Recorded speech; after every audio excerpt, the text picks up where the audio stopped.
Aujourd'hui sur Melka Auto, on va effectuer une vidange sur une Volkswagen Polo, 1 litre d'essence, année 2007. Donc on va commencer tout de suite.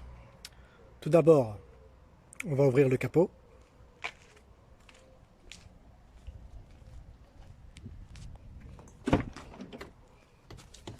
Donc, pour ouvrir le capot, là c'est la manivelle qui se trouve en dessous du tableau de bord. Hop. Pour après avoir ouvert de l'intérieur, on appuie sur cette petite pincette, ce qui permet de lever le capot et rajouter la barre de maintien. Donc, comme dans une vidéo précédente, on va enlever le carter, sans oublier d'enlever le câble sur le côté. Hop. Donc, on dépose à côté. Donc ici, on avons le témoin du niveau d'huile qu'on va enlever.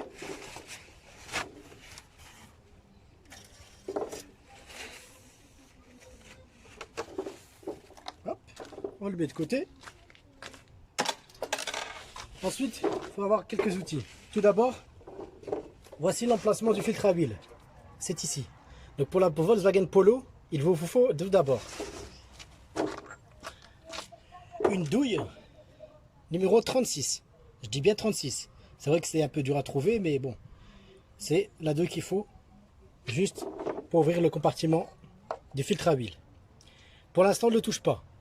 Tout d'abord, on va travailler en dessous du véhicule. On va faire une vidange qu'on appelle par inertie. Donc on prépare la douille 36 là. Et il vous faut aussi une clé de 19. Donc une clé de 19, qui soit plate ou à pipe, c'est pareil. Donc on va travailler. J'ai mis une planche en dessous pour ne pas salir. Et on va travailler en dessous du véhicule. Ici nous avons le carter d'huile. Et derrière, il y a un boulon. Pour cela qu'on a besoin de la clé de 19. Il suffit juste de desserrer le boulon. Et bien sûr, d'avoir une petite bassine pour récupérer l'huile usagée. On est parti. Donc voilà, je suis en dessous du véhicule et là il y a une douille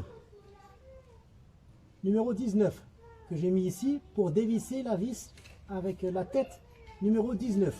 Donc je dévisse. Et attention, l'huile va arriver. Et voilà, je suis en train de vider l'huile. Voilà.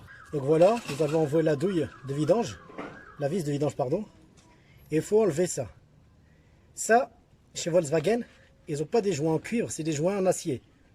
Mais il faut absolument l'enlever. Vous voyez, comme il est bien écrasé, il ne faut pas le réutiliser, parce que si vous réutilisez celui-là, c'est possible qu'après vous ayez des fuites.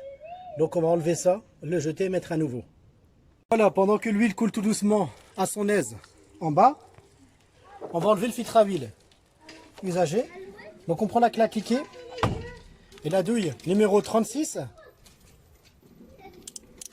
Voilà. Ici nous avons Ici nous avons le sens de circulation ici pour refermer le bouchon. Donc pour le dévisser, c'est à l'envers. Là.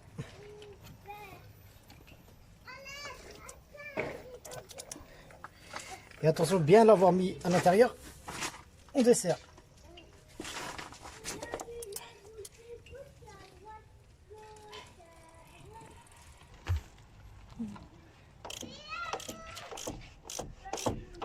Donc on dévisse.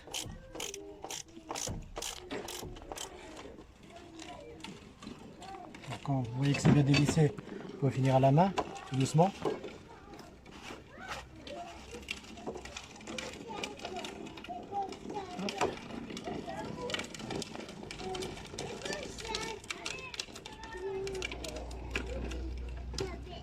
Vous voyez, l'huile s'évacue par en bas, tout doucement.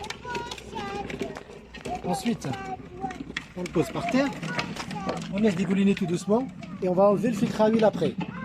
Donc voilà, pour ceci, on tourne ça.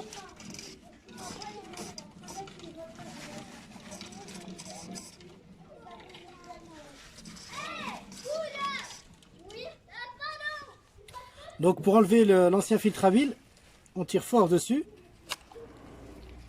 Et voilà ce qu'on obtient. L'ancien filtre à huile, il est là. Donc ensuite, on tient la partie basse et on soulève. Hop.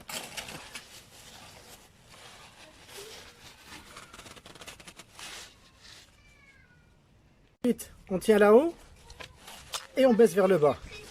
Et on enlève l'ancien filtre à huile qui est tout dégueulasse. Hop, on pose tout ça. À l'aise, on laisse encore couler un peu l'huile. On se retrouve tout de suite. Donc ici, prenez un peu d'essuie-tout et nettoyez le socle. Car il reste toujours un peu d'huile, car vous voyez bien, ils ont mis un socle sur une position profilée. Donc il reste un peu d'huile. Donc bien essuyer afin d'éviter les impuretés. Donc voilà, là ça va. Donc voilà, on se munit du nouveau filtre à huile.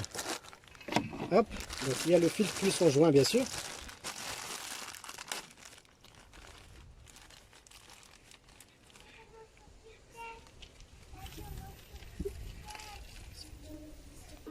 Donc voilà, on a mis le nouveau filtre, on l'enclenche bien et on a changé le joint. Donc ensuite, on regarde qu'il est bien fixé. Quand vous voyez que ça tourne et que c'est bien clipsé, on peut le remettre à sa place, ici. On revisse tout doucement à la main d'abord. Pas besoin de remettre de l'huile sur le joint parce que c'est encore assez grand.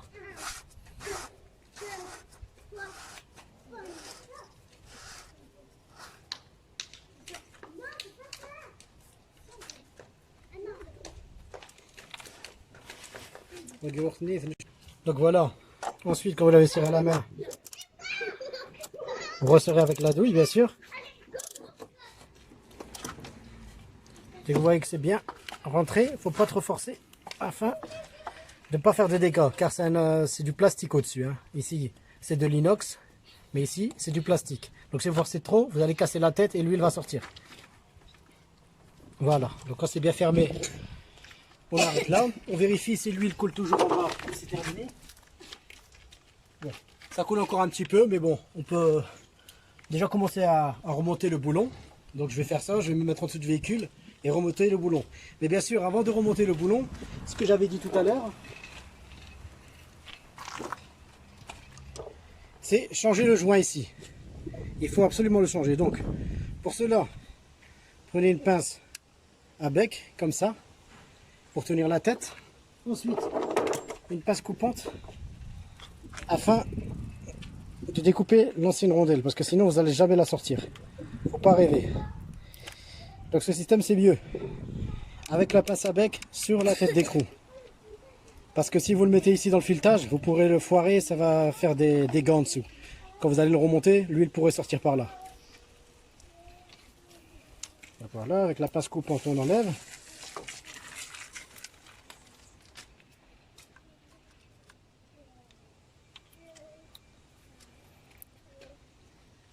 Après enlever l'ancienne rondelle, on met la nouvelle, vous voyez, elle rentre comme une lettre à la poste, toute neuve. Donc, après, quand vous allez serrer ici, la rondelle là justement, elle va s'écraser. C'est pour cela qu'on a changé la rondelle, car celle d'avant, elle a été écrasée. Donc si on la remet, on risque d'avoir des fuites d'huile. Donc voilà, maintenant, je reprends l'écrou et je retourne la remonter en bas. Donc là, je suis en train de remonter l'écrou, le boulon, pardon. Je dis toujours écrou parce que j'ai l'habitude de dire ça, mais c'est la vis avec tête de boulon.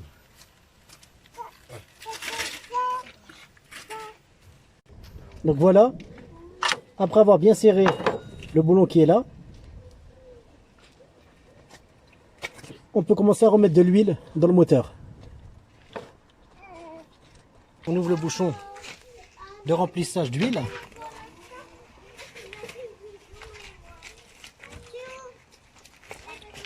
Bon, pour ce modèle, j'ai pris de la Elf 540 essence, comme c'est une voiture essence.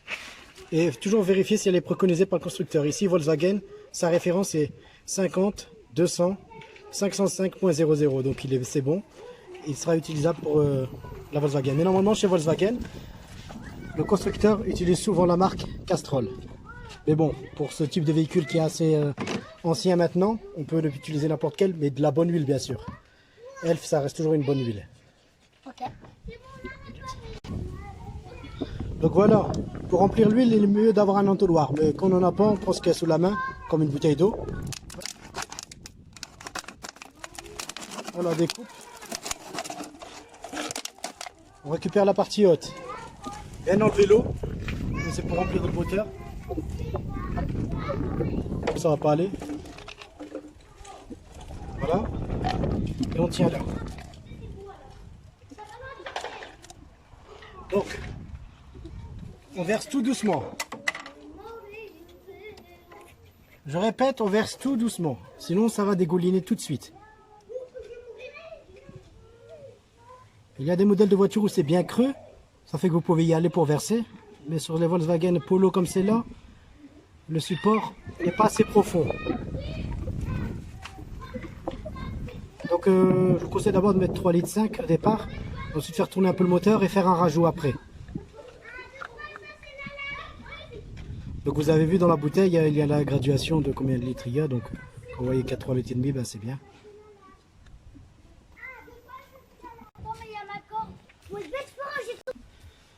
Donc voilà, on continue à verser l'huile. De temps en temps, jetez un coup d'œil en bas, au cas où l'huile se ferait la malle.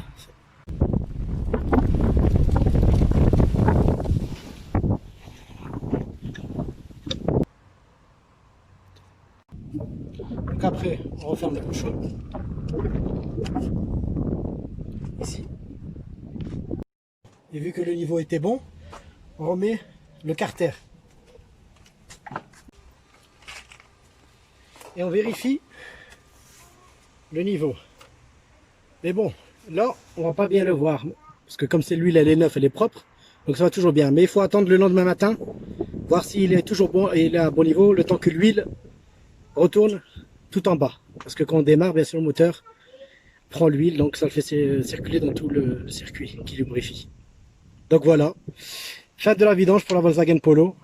Et à bientôt. Normalement à 20 000 km, mais bon, moi je dirais plus 12-13 000 km car je suis une personne qui roule beaucoup.